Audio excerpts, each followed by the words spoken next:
누가복음 18장 18절에서 30절까지 말씀입니다. 제 성경으로는 신약성경 126쪽에 있는 누가복음 18장 18절에서 30절까지 우리 다 찾으신 줄 알고 우리 함께 18절부터 30절까지 같이 읽겠습니다. 시작. 어떤 관리가 물어 이르되 선한 선생님이여 내가 무엇을 하여야 영생을 얻으리이까? 예수께서 이르시되 네가 어찌하여 나를 선하다 일컫느냐? 하나님 한 분 외에는 선한 이가 없느니라. 네가 계명을 안 하니 간음하지 말라, 살인하지 말라, 도둑질하지 말라, 거짓 증언하지 말라, 내 부모를 공경하라 하였느니라. 여짜오되 이것은 내가 어려서부터 다 지키었나이다.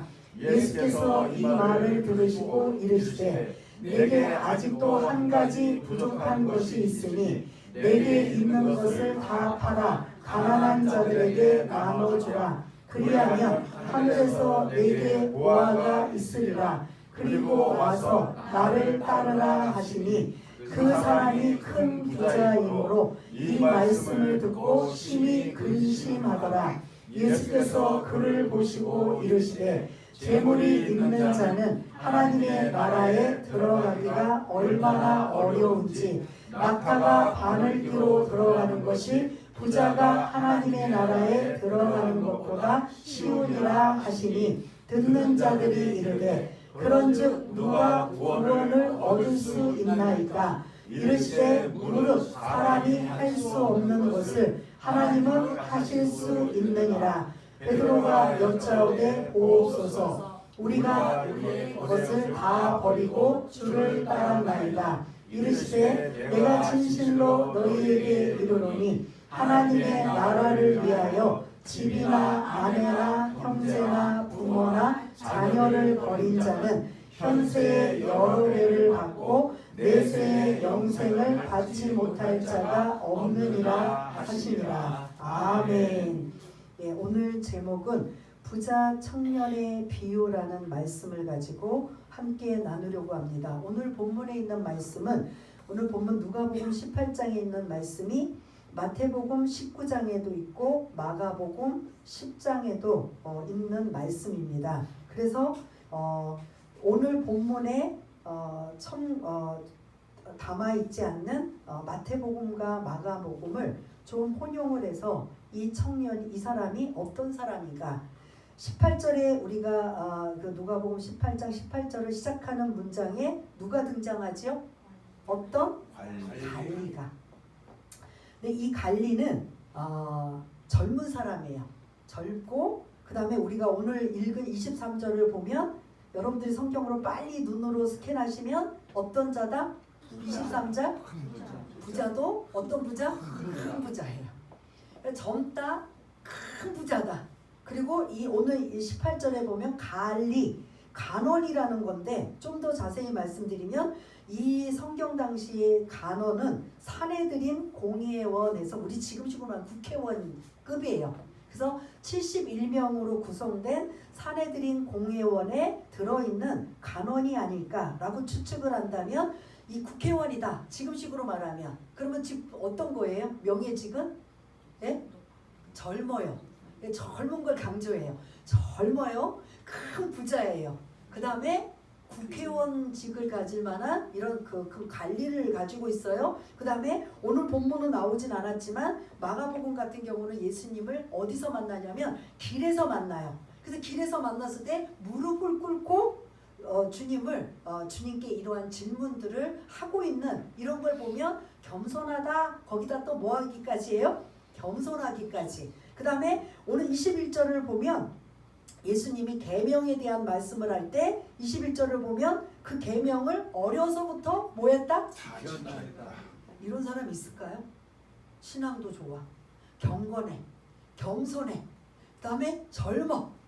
또 아주 높은 요직에 있는 관리야. 근데 더 우리가 탐나는 또 뭐죠? 부자. 그냥 부자면 안 돼요. 어떤 부자? 아주 그냥 콧소리 내면서 큰 부자예요. 이 정도면 부러워요? 안 부러워요? 예?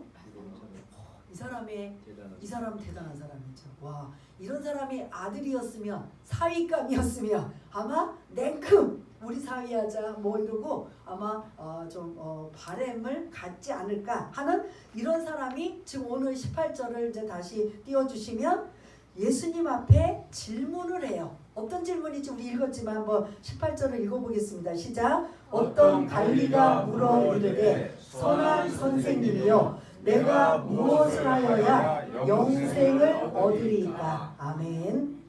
영생은 다른 말로 지금 우리는 뭐지요? 구원이에요. 어떻게 하면 구원을 얻을 수 있습니까? 와, 질문 자체도 대단하지 않아요? 다 갖춰져 있는 사람이 주님 앞에 정말 핵심, 우리가 요거 아니면 안 되거든요. 어떻게 해야, 무엇을 하여야 구원을 얻으리까? 라는 구원이라는 영생이라는 이 질문을 지금 주님 앞에 나오는 이 질문조차 본다면 우리가 요 상황, 아직 이제 이거 실마리를 풀지도 않았지만 이 사람은 한마디로 저와 여러분들이 뭐 할 만한 사람이다. 신앙도 좋아요. 가진 것도 많아요. 능력도 있어요. 거기다가 앞으로 그 창창한 젊음도 가지고 있어요.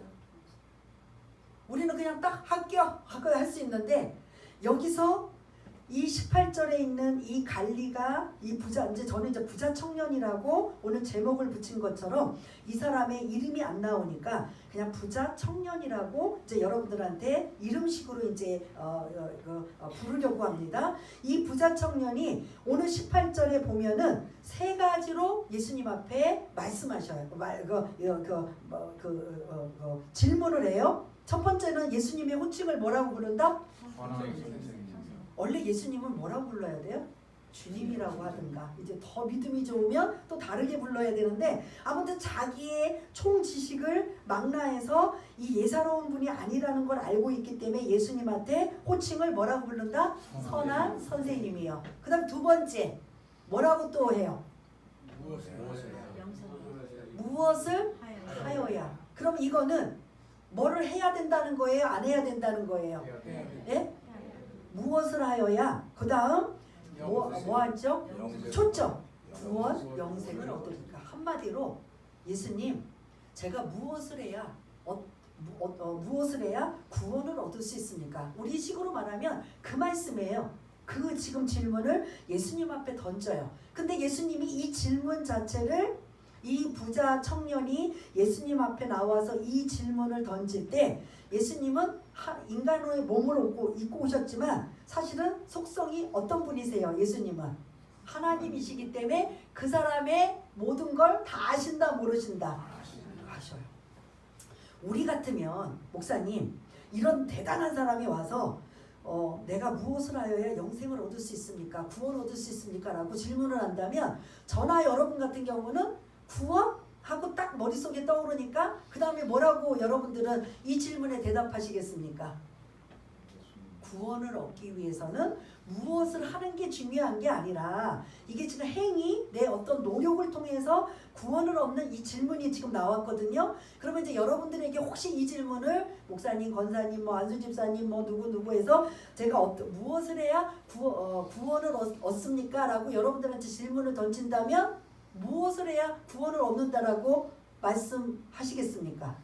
예수님을 내 마음속에 영접하면. 예, 우리 지식적인 그 성경에 나온 예수님을 나의 구세주로 믿을 때, 그리고 믿고 내 마음으로 영접할 때 나는 그 하나님의 자녀가 되었고 구원받았습니다라는 이 선포인데, 그러면 보통 이런 식으로 우리에게 질문을 한다면 바로 이게 나와야 돼요? 안 나와야 돼요? 예? 안 나와야 돼? 나와야 돼. 근데 19절부터 보면 주님이 구원에 대한 말씀을 하나도 안 하셔요. 여러분들 눈으로 19절 20절을 보면 바로 뭐에 대한 말씀이냐면 10계명 중에 5계명부터 9계명까지를 말씀하고 계셔요. 그러면 우리는 구원에 대한 질문이니까 그럼 질문이 잘못됐습니다. 무엇을 하여야가 아니라 내가 어떻게 해야 구원받을 수 있습니까? 이렇게 질문을 던져야지요. 만약 지금식으로 만약에 이 질문이 다시 온다, 우리에게 한다면 우리는 교정을 시키고, 그러면 구원은 예수님을 어떤 노력과 행위가 아니라 예수님을 나의 구세주로 믿기만 하면 됩니다. 이러면 지금 우리식으로 우리가 전도하고 복음 전하는 일이잖아요. 그럼 보통 우리는 이렇게 구원에 관한 어떻게 구원을 얻는지에 대한 말씀을 이 부자 청년에게 나눌 터인데, 19절부터 보면 예수님이 완전히 말꼬리 물고 늘어지는 것처럼 실마리를 지금 풀러요. 그러니까 첫 번째 19절에 보니까 무슨 말꼬리를 물고 늘어져요? 예? 예수님을 호칭을 선한 선생님이요 라고 불렀더니, 야, 왜 나한테 선한 선생님이라고 하느냐? 선한 선생님은 누구만이 선하다고 할 수 있는 분이라고요? 예. 그거는 네가 나를 하나님으로 알고 이걸 부른 거냐, 아니면 그냥 내가 지금 그 시대에 예사롭지 않는 그런 대단한 분이라는 걸 알고 이렇게 고급으로 부르는 호칭이냐라고 이제 이렇게 말꼬리 물고 늘어지시면서 20절에는 곧바로 뭐에 대한 말씀을 하고 계세요? 계명에 대한 말씀을 하세요. 그럼 지금 일단은 구원하고 연관이 지금 계속, 우리 같으면 머릿속에 계속 구원에 대해서 주님이 어떻게 말씀하실까라고 지금 계속 그거를 염두에 두고 있는데, 20절도 보니까 대답은 구원이 아니고 뭐에 대한 말씀이에요? 계명. 그 계명도 여러분들이 아시기에 우리가 계명은 1계명부터 10계명까지 있으면 1계명부터 4계명은 하나님에 관한 관계 계명이에요. 5절부터 내 부모를 공경하라부터 시작해서 마지막까지는 이웃사랑에 관한 이웃과의 사람의 관계의 계명이란 말이에요. 근데 우리가 지금 20절을 딱 보니까 하나님과의 관계 계명이에요? 사람과의 관계 계명이에요? 예, 사람과의 관계 계명. 그것도 또 하나님의 관계도 점검하지 아니하시고 사람과의 관계의 계명을 지금 말씀하고 있는데, 이게 더 이제 아마 질문한 사람의 입장에서는 더 이해가 안 될 거예요. 근데 너무 자신만만하게 21절을 보면 이렇게 주님이 계명을 지켜라 라고 해요. 구원하고는 상관이 있는지 없는지 하여튼 주님이 계속 그걸 지켜라 라고 했더니, 내가 어려서부터 뭐 했습니다? 이 정도면 대단하지 않아요? 다 가졌잖아요. 그런데 이 사람한테 고민 하나는, 뭐에 대한 고민 하나만 있다? 질문이 뭐였어요? 구원이라는, 영생이라는 요거 하나가 자기한테 지금 뭐하다? 없고 자신감도 없고. 왜냐하면 이 예수님 당시나 당시에는 이들이 항상 누구를 기다려요? 지금 메시아를 기다려요. 구세주를 기다려요. 그러니까 내가 그 메시아가 오시면 구원 받을 수 있는가, 영생을 얻을 수 있는가, 이게 이들의 삶의 초점이에요. 그러다 보니까 다 가진 사람이 다 이 땅에서는 다 누리고 가지는데 정작 저기에 못 간다면 이건 아무것도 아니잖아요. 그러다 보니까 다 가졌지만 정작 내가 천국에 갈 수 있는 영생, 구원은 내가 확실히 가지고 있는가, 이 메시아가 오시면 내가 지금 이게 합격이 돼서 천국 갈 수 있는가, 이 부분이 지금 궁금해서 누구를 찾아왔다? 예수님을 찾아온 거예요. 이해가 되시죠? 그런데 지금 그런 고민을 가지고 이 구원이라는 영생의 질문을 던졌는데, 오늘 21절까지 보면 예수님이 그 구원에 대한 답을 하고 계신다, 안 하고 계신다? 안 하고 계셔. 제가 이 말씀을 묵상했어요. 우리 같으면 아까 조금 전처럼 구원은 행위와 노력이 아니라 예수님을 나의 구세주로 믿고 영접하고 받아들이면 됩니다. 그냥 어렵지 않아요. 어떤 노력이나 뭐 이게 없어요. 이렇게 하면 되는데, 주님은 지금 계속 질질 끌어요. 근데 만일 내가 주님 앞에 이 질문을 던졌다면 주님이 구원은 이런 것이야 라고 우리처럼 곧바로 대답을 해주실까? 아니면 저의 정서와 저의 신앙과 저의 모든 상황을 엿보시고 오늘 이 부자 청년처럼 그렇게 접근을 하실까? 이거를 제가 고민했어요. 왜냐하면 오늘 이 누가복음 18장에 있는 이 똑같은 질문을 이미 우리가 배웠는데 혹시 기억들 나시나요? 다 까먹었죠? 10장에 등장해요. 찾아보지 마시고 그 10장에 예수님을 시험하기 위해서 율법 교사, 하나님의 말씀을 가르치는 그 율법 교사 스승과도 같고 존경받을 만한 율법 교사가 어느 날 예수님을 뭐하기 위해, 오늘 이 부자 청년은 그래도 순수한 마음으로 온 거예요. 근데 율법 교사는 뭐하기 위해? 시험하기 위해. 예수님을 어떻게든 걸려 넘어지게 만들기 위해서, 덫을 만들기 위해서 선생님이요, 내가 어떻게 하여야, 무엇을 하여야, 똑같은 질문이에요. 영생을 얻을 수 있습니까? 했을 때 주님이 그 사람의 질문을 받고 그 사람의 의도와 생각과 그런 모든 상태를 아시고, 예, 구원은 이런 거야. 거기도 그렇게 대답하지 않으세요. 너 율법 전문가지? 그 율법에 율법에 뭐라고 써있니? 중요한 거? 그러면 거기서 뭐라고 하냐면 십계명을 또 얘기해요. 아까 그 십계명은 크게 두 가지로 말씀드렸죠. 뭐하고 뭐라고요? 하나님 사랑, 이웃 사랑입니다. 이거를 이제 조금 더 살을 붙여가지고 율법 교사가 아주 마음을 다하고 뜻을 다하고 힘을 다하고 목숨을 다하여 주 너의 하나님을 사랑하라는 하나님 사랑이고, 내 이웃을 내 몸과 같이 사랑하라는 이웃 사랑입니다. 라고 이렇게 그 율법 교사가 대답을 해요. 자기는 그거 전문가니까 자신 있게 대답을 하잖아요. 그러면 이웃을 사랑해라. 그랬더니 이 그 율법 교사가 이웃은 누굽니까? 이웃에 대한 정의를 던져요. 율법 교사가 아주 학식 있게. 그때 유명한, 여러분들이 잘 알고 있는 이웃의 규정은, 유대인들의 이웃의 규정은 이 온 인류 모두가 이웃이다 아니다? 예? 유대인들이 규정하는 이웃은 제한이 되어 있어요. 자기네들만. 죄인, 동족인 죄인들도 아니에요. 이방인도 아니고 누구도 아니에요. 근데 그때 이웃은 누굽니까? 라고 또 그 예수님 앞에 그 질문을 던진 율법 교사에게 주님이 유명한 말씀, 이웃하면 혹시 머리에 막 떠오르시는 분 있어요? 강도를 만났고 누가 구워줬고 선한 사마리아인의 비유로, 이웃은 너희들이 알고 있는 동족, 너희끼리가 아니라 모든 사람이고, 특별히 어려움을 당하고 그러한 자비를 베푸는 자, 그거 뭐 내 동족이고 이방인이고 상관없이 자비를 베푸는 자가 이웃이니라. 그래서 그 율법 교사는 구원에 대한 답도 못 듣고 그러니 너희들은 자비를 좀 베풀어. 이러한 뜻의 내용이 이미 10장에 있어요. 근데 그때는 그 사람의 질문 자체가 의도가 뭐였다고요?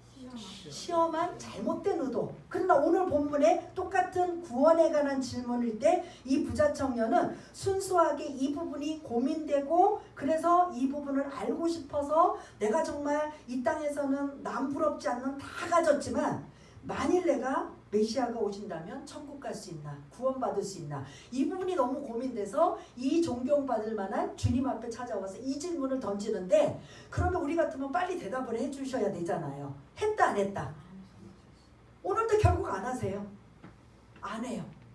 안 하시고 그분의 형편과 처지와 상황을 이야기하시면서 지금 네가 구원도 중요하지만 지금 너의 꼭 필요한 걸 내가 좀 알려주겠다. 마치 율법 교사에게 이웃에 대한 개념을 이방인들까지, 사마리아인까지도 적용시키면서 모두에게 어려움을 당하면 그 이웃이라는 규정이 자비를 베푸는 자라고 했다면, 오늘 본문 속에 그 구원에 관한 개념을 주님이 지금 이 청년에게 알려주시기 전에 더 이 청년이 사실은 탐나는 거예요.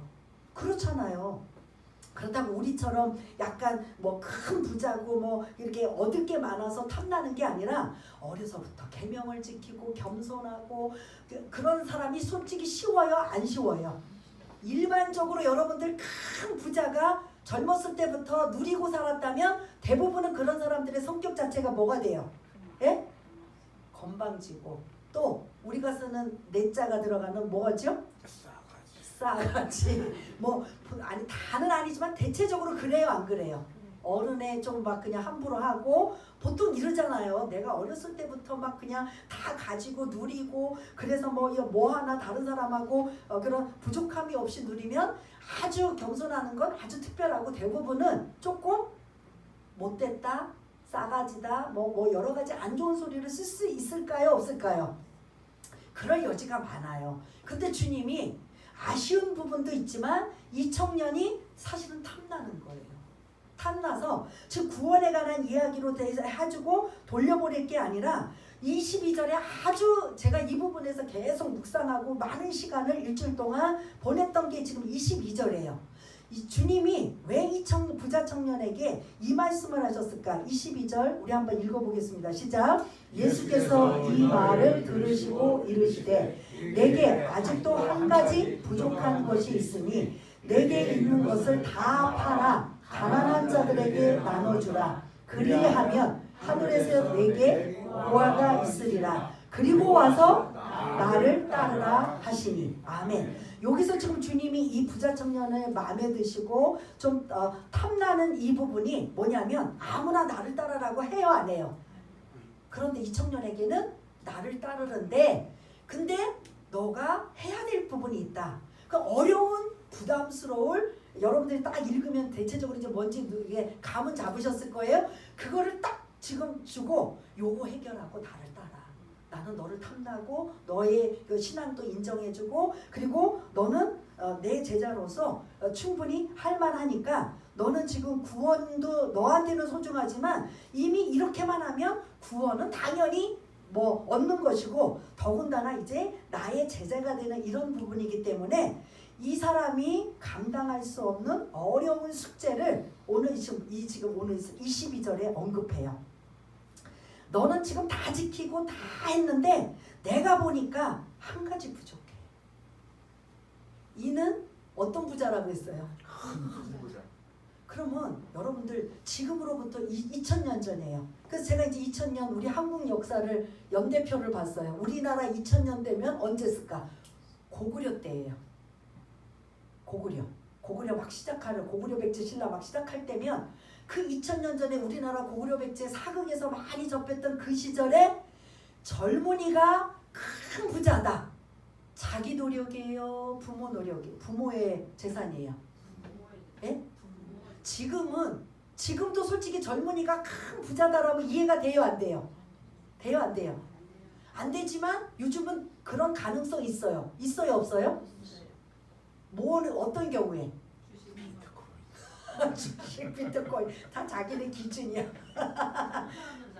네, 그런 경우도 있지만 대부분 IT, 컴퓨터를 너무 잘하고 또 뭐가 있죠? 뭐 게임 같은 거 해서 막 그 젊은 애들이 막 생각지도 못하는 그렇지만 그 2000년 전에 고조선 때 젊은이가 큰 부자가 될 수 있는 확률은 1%도 있다 없다? 없어요.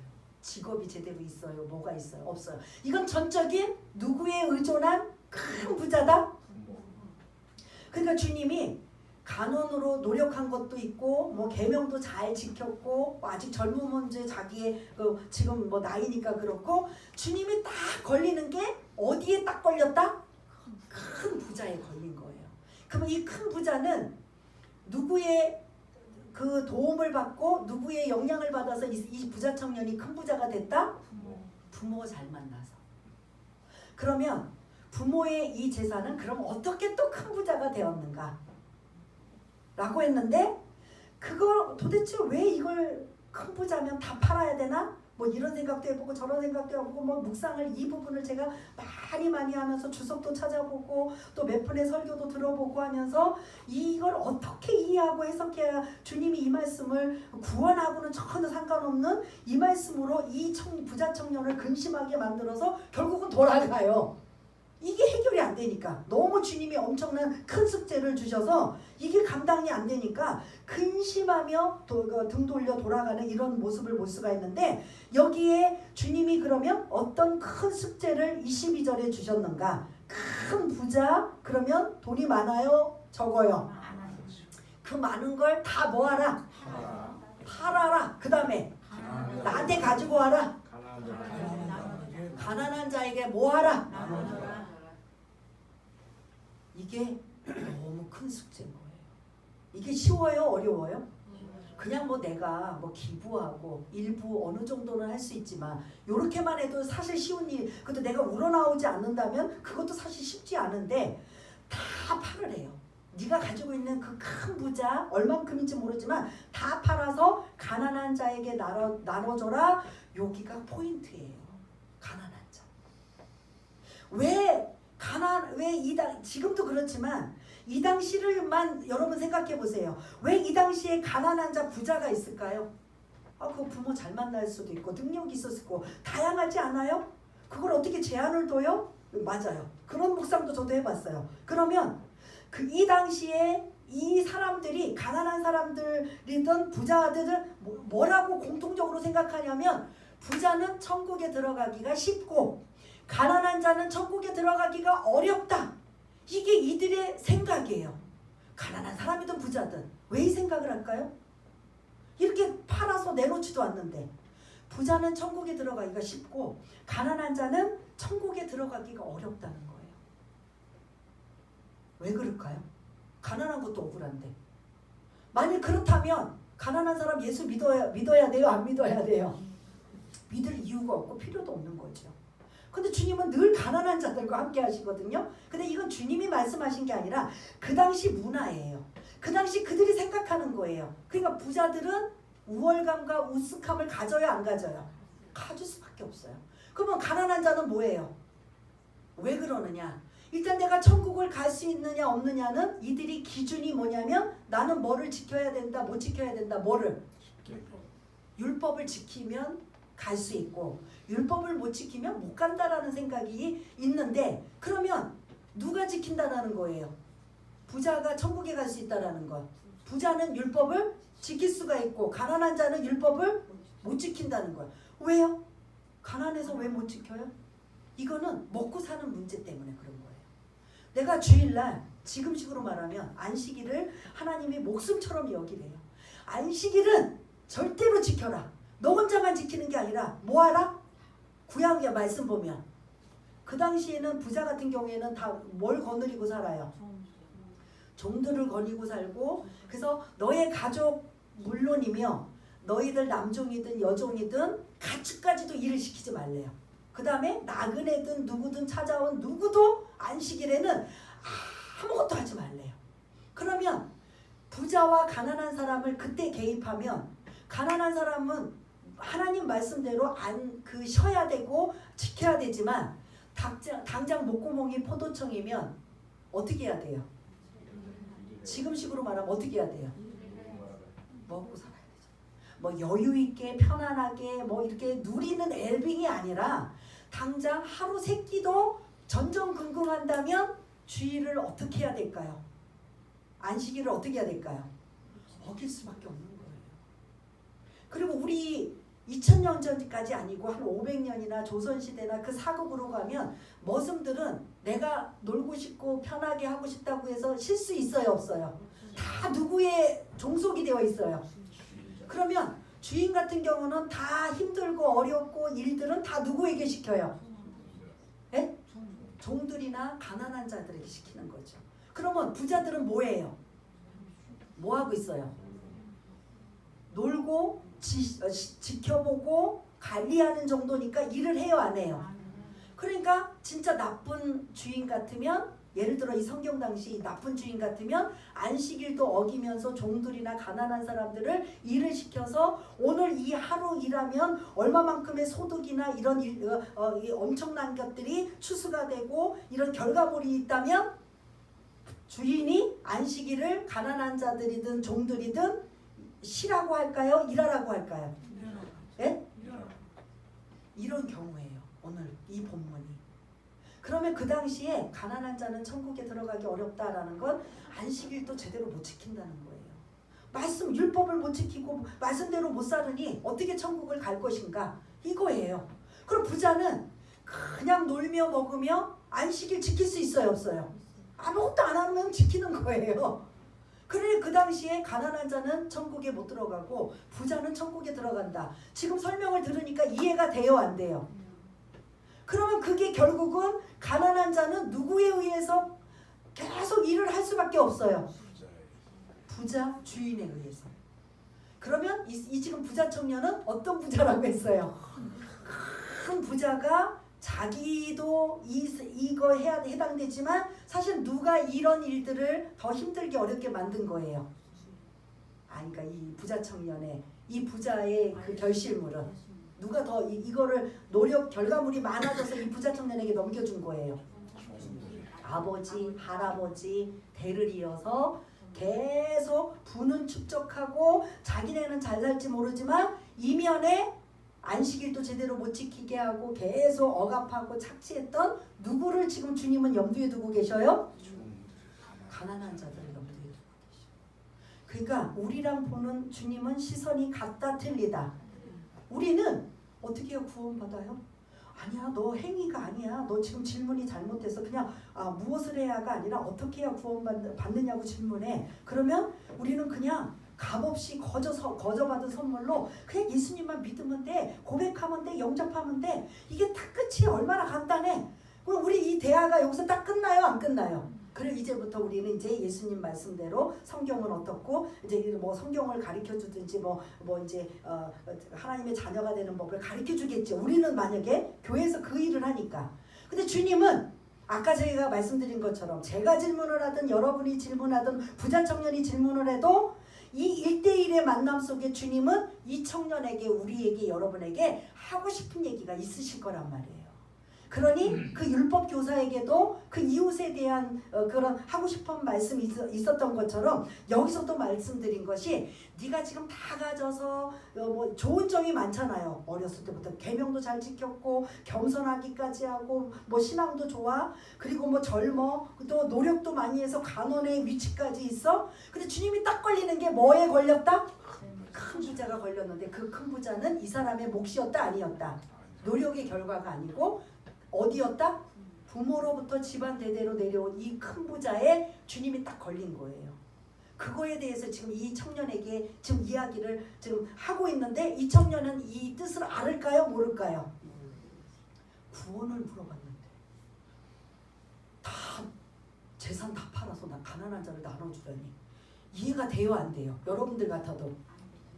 그러니까 지금 뭐 그거에 대해서 이해를 시켜주세요. 설득 좀 시켜주세요. 나는 납득이 안 가요. 왜 구원에 이런 말씀을 하고 계시나요? 이렇게 하기보다는 이 지금 청년의 입장에서는 뭐에 사로잡혔어요 지금? 예? 재물을 팔아서 나눠주라는 거에 사로잡혀서 구원도 없어졌어요. 이 정도면 제가 질문 자체를 이게 아니었는데 주님이 이렇게 말씀하신다면 저 도저히 이해가 안 돼요. 왜 이 말씀을 하셨고 했는지 저 좀 더 이해가 되고 설명해 주시고 납득해 주세요 라고 뭔가 좀 더 이제 했으면 좀 주님이 또 더 쉽게 알아듣게 했을 텐데 이미 여기 22절에 부자 청년은 완전히 뭐에 사로잡혀서 근심하고 있다? 재물에 사로잡혀서 이걸 팔아서 나눠줘야 된다라는 이게 사로잡혀서 근심하다가 어떻게 했다? 돌아간 거예요. 그러면 지금 이 사람이 와서 진짜 구원은 어떻게 얻는 건지 알고 갔어요? 모르고 갔어요? 모르고 간 거예요.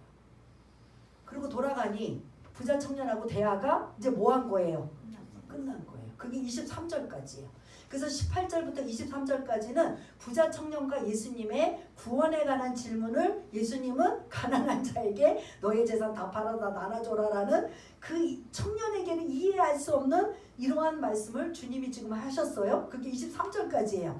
24절부터 오늘 30절 마지막 절까지는 그거에 대한 설명을 해주고 계셔요. 그 옆에서 지금 그 청년만 있는 게 아니라 항상 주님을 따라다니는 누가 있어요? 예? 제자들이.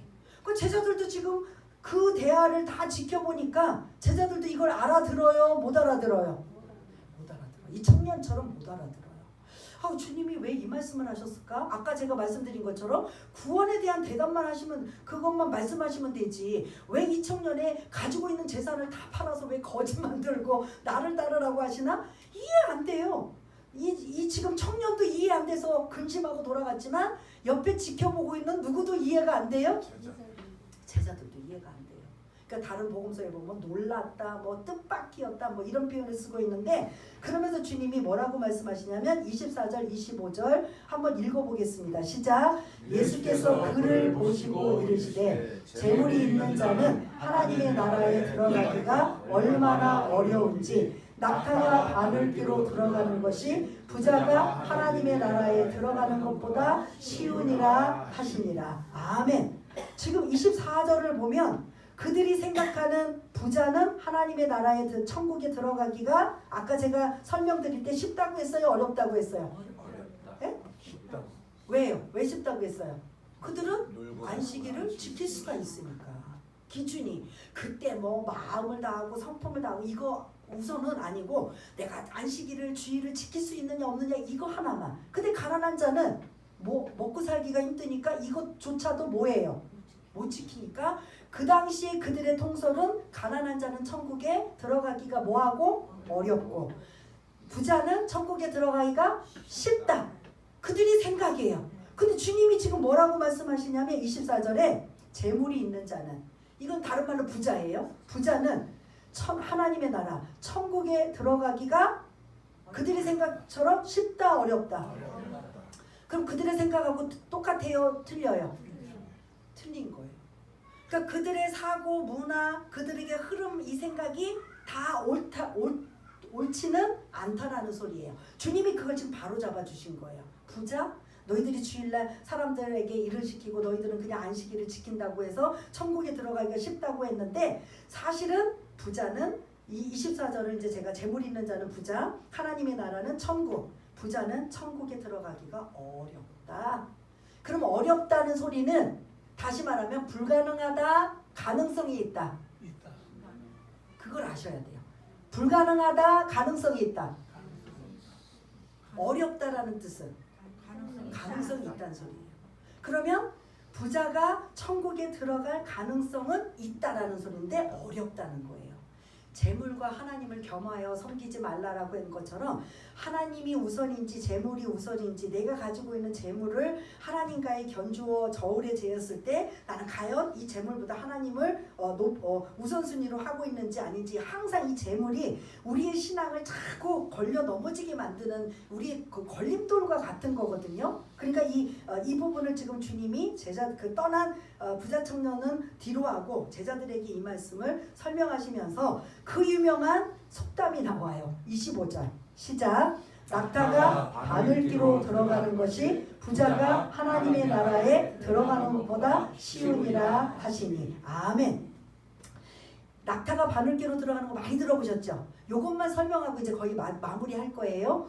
요거를 여러 가지 버전이 있어요.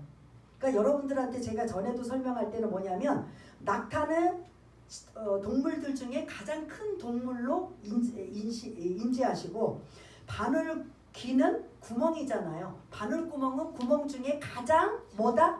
작은 구멍이다. 그럼 가장 큰 동물이 가장 작은 동물로 들어가는 게 가능하다, 불가능하다? 불가능하다. 그래서 그렇게도 이제 생각을 하고 그 다음에 이 바늘구멍을 이스라엘에서는 뭐냐면 우리도 옛날에 이런 남한산성 같은 데 보면 다 밤에 뭐를 다 닫아놔요. 낮에는 그냥 확 열어놓지만 밤에는 외적이나 여러 가지 뭐 첩자들도 있고 하니까 그 문을 닫아놓고 혹시 문이 필요하면 무슨 문을 열어놔요? 쪽문들 작은 문.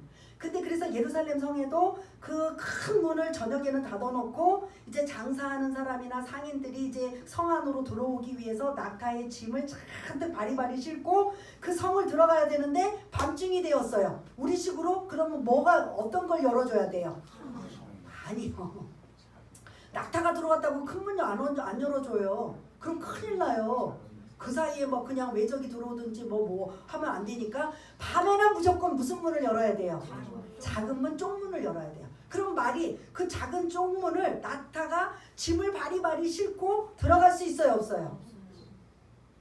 근데 들어갈 수 있는 방법이 있어요. 뭘 것 같아요? 짐을 내려놔야 낙타가 쪼그리고 꼬부려 터서라도 어떻게 들어간다, 안 들어간다? 들어갈 수 있어요. 그럼 낙타 등은 다 뭐다? 예? 그 짐이 뭐예요? 재물이잖아요. 거의 재물. 그러니까 다는 아니지만 그렇게도 연상할 수 있어요. 먹고 살 짐이잖아요. 대부분 낙타에다가 짐을 짓는 건 상인들이 장사할 거거든요. 상인들이 장사할 거면 그게 다 뭐예요? 돈이잖아요. 그거를 반드시 통과하려면 뭐 해야 된다. 위험해도 내 의지와 상관없이 반드시 뭐 해야 글로 들어갈 수 있다. 내려놔요. 뭐를 내려놔요? 짐을 내려놔요. 이런 의미도 들어있고요. 또 하나 이제 조금 또 참고로 또 드리자면 원래 이 의미는 이스라엘 역사에 나중에 바벨론 포로로 끌려가요. 그래서 70년 동안 포로 남의 나라에 억압하는 포로 생활로 살고 있을 때 그때 그 페르시아 그쪽에서는 가장 큰 동물이 낙타가 아니고 인도나 이쪽에서 보면 가장 큰 동물이 뭐예요? 페르시아 쪽에 코끼리예요.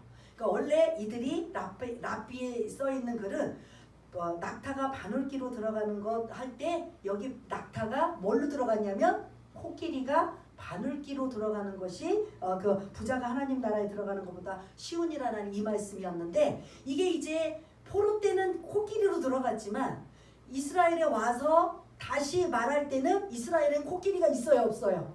한 마리도 없어요. 그러면 가장 크다라고 그들이 이해할 수 있는 동물은 뭘로 한다? 오늘 보면 낙타를 비유하는 거예요.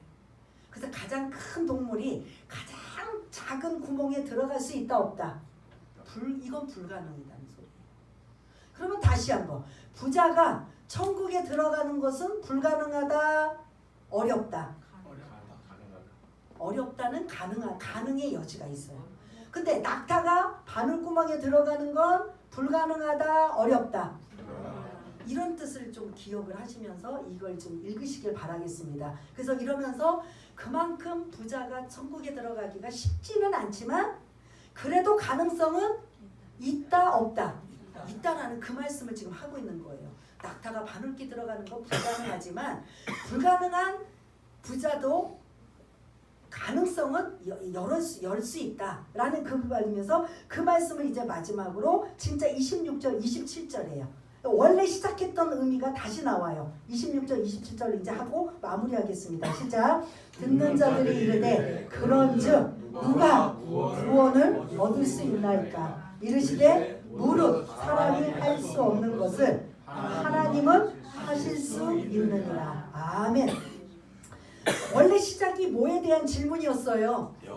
구원이었잖아, 영생이었잖아. 근데 그거를 이제 그 부자 청년에게 근심만 안겨주고 돌아간 다음에 남아있는 제자들에게 이걸 설명하면서 부자가 천국 들어가는 게 사실은 불가능하지는 않지만 어렵다. 그러나 가능하다라고 이런 것들이 이제 낙타가 바늘기로 들어가는 것을 그 속담을 가지고 설명을 하시면서 그러면 옆에 있는 제자들이 누가 구원을 얻을 수 있습니까? 라고 하는 거예요. 근데 지금 저희들은 이건 정답 알아요? 몰라요? 알지요? 근데 이 당시 사람들은 정답을 확실히 몰라요. 아직 예수님이 오신 상황이고 죽으시고 부활하시고 승천하시고 아직 오실 않은 이런 교리적인 부분들을 모르기 때문에 그들은 그냥 메시아를 기다리고 있는 상황인데 주님이 27절 정답과 같이 말씀하시는데 사람이 할 수 없는 것을 누구는 하실 수 있다? 그러니까 구원은 누구의 몫인 거예요? 하나님의 몫이고 아무리 불가능하고 말이 안 되는 상황이라도 하나님이 택함 받으면 뭐 할 수 있다? 구원받을 수 있다는 거예요. 그러나 그들이 생각하는 그 당시에 유대인들이 생각하는 부자는 천국에 가기 쉽고 가난한 자는 천국에 가기 어렵다. 요거 자체도 이제 이해가 되시죠? 제가 이 말뜻이 무슨 뜻인지. 그렇게 생각했던 그들에게 예수님이 완전히 뒤집어 놓고 부자는 천국에 가기가 어려워. 왜 그런지 알아?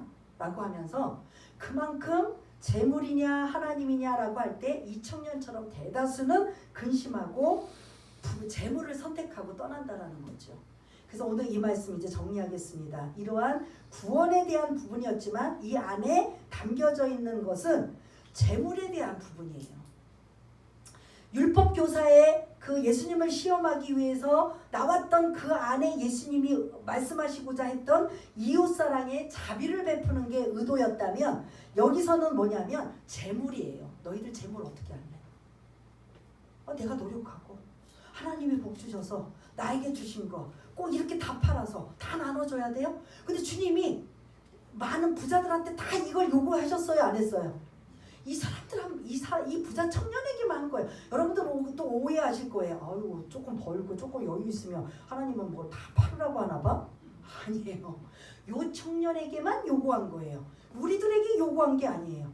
그런데 핵심은 뭐다? 재물에 대한 성경적인 이러한 말씀을 우리가 잘 정리하고 정립해서 내가 이 재물 때문에 하나님을 더 사랑하고 재물 때문에 신앙을 버리고 재물 때문에 내가 다 하나님의 구원받은 자녀로 다 망가지고 한다면 그 재물이 결국 이 땅에서는 나에게 유익이 될지 모르지만 구원도 못 받고 천국에서는 재물이 유익이 돼요, 안 돼요? 아무 유익이 안 된다는 거예요. 재물에 대한 그런 재물관을 다시 한번 생각하게 하시고, 또 나에게 재물을 주셨다면 하나님이 주신 것으로 알아. 나만 쓰자, 나만 먹자, 좀 더 늙자 자자, 뭐 더 창고를 많이 지고 막 그냥 넓히자 이러고 해야 돼요? 아니고 내 주변에 어렵고 가난하고 돌봐줄 사람 있으면 뭐 해야 된다? 나눠줘야 된다. 이 말씀이 오늘 핵심 말씀이에요. 그래서 구원에 대한 질문과 이 부자 청년이 근심하고 돌아가는 이 부분에 막 복잡하지만 머릿속에 여러분들이 딱 뭐를 염두에 두냐면 이 청년에게는 하나님보다 재물을 더 사랑하고 있구나. 계명도 잘 지키고 신앙도 좋은데 사실은 그거는 우리가 볼 뿐이지 주님이 그 중심을 간파에 들어가서 보았더니 하나님보다 뭘 더 사랑한다? 재물을 더 사랑하는 거예요. 그러니까 그게 너무 아쉬워서 그 재물 내려놓고 나눠주고 나를 따라. 그럼 네가 진짜 나의 구원받고 제자가 될 거야. 그 주님의 깊고 넓고 아주 그냥 숭고한 뜻을 이 부자 청년은 알아채리고 갔다, 못 알아채리고 갔다. 못 알아채리고 간 거지. 그냥 한마디로 주님이 보시기에는 안타깝다. 그래서 이게 이제 저와 여러분들에게 이 재물을 어떻게 사용해야 되고 어떤 생각을 가져야 되고 어떤 마음의 자세를 가져야 되는가, 이런 말씀을 다시 한번 주고 계시다면 우리가 이 부분을 한번 생각해보고 고민하는 우리 모두가 되시길 바라겠습니다. 우리 시간은 좀 갔지만 잠시 이 반주에 맞춰서 재물에 관한 이 부분을 여러분들이 듣고 기억하셨다면 그 부분을 다시 한번 정리하면서 어떻게 하든 나는 하나님보다 우선되지 않겠습니다. 그리고 주신 것 나만 쓸 게 아니라 내 주변에 어려운 사람들, 나에게 성령께서 감동 주시면 나도 좀 도움이 되고 함께하기 원합니다 라는 이런 마음으로 한번 기도하는 시간을 갖겠습니다. 할렐루야. 사랑이 많으신 하나님 아버지, 오늘도 귀한 말씀 주심을 감사를 드립니다. 부자 청년은 이 땅에서 부족한 거 하나도 없습니다. 다 가지고 다 누렸는데 혹시 내가 천국 못 가는 거 아닌가, 그거 하나 궁금하고 그거 하나 완벽하지 못해서 주님을 찾아왔는데 웬걸 구원이라는 영생에 대한 부분은 해결받지 못하고 너 가진 거 다 가난한 자들에게 나눠주고 나를 따르라는 엄청난 숙제를 나눠주어 결국은 근심하며 떠났습니다. 오늘 말씀을 정리하자면 과연 나는 재물에 대해서 하나님보다 더 우선적인가? 먹고 살아야 되고 필요하고 그게 정말 없어서는 안 되는 중요한 거지만 그거보다도 더 중요한 건 하나님임을 다시 한번 오늘 말씀을 통해 다시 한번 생각하게 하시고, 그 다음에 나에게 주신 재물을 나만 쓰는 것이 아니라 혹여 주변을 돌아보며 자꾸 하나님께서 감동 주시면 그들에게 마음을 나눌 수 있는 우리 모두가 될 수 있도록 주님 도와주시기 원합니다. 하나님 아버지, 오늘 귀한 말씀 사실은 어렵다고 볼 수가 있습니다. 주님은 꼭 재물에 대한 말씀을 성경에 많이 말씀하셨습니다. 그만큼 재물 때문에 많은 사람들이 신앙도 넘어지고 그것 때문에 그런 주님도 제대로 따르지 못하고 신앙 다 꺼먹게 되는 일들이 보통 재물 때문에 일어나기 때문에 주님은 정말 간곡하게 재물에 대한 재물관을 다시 한번 생각하게 하시고, 또한 오늘도 그 말씀을 주셨다면 우리가 이 재물을 어떻게 사용하고 어떻게 또한 우리가 재물관에 대해서 정리하고 있는지 다시 한번 정리하며 하나님이 기뻐하시는 귀하고 복된 자들 다 될 수 있도록 주님 도와주옵소서. 모든 것 감사드리오며 사랑이 많으신 예수님 이름으로 기도드리옵나이다. 아멘.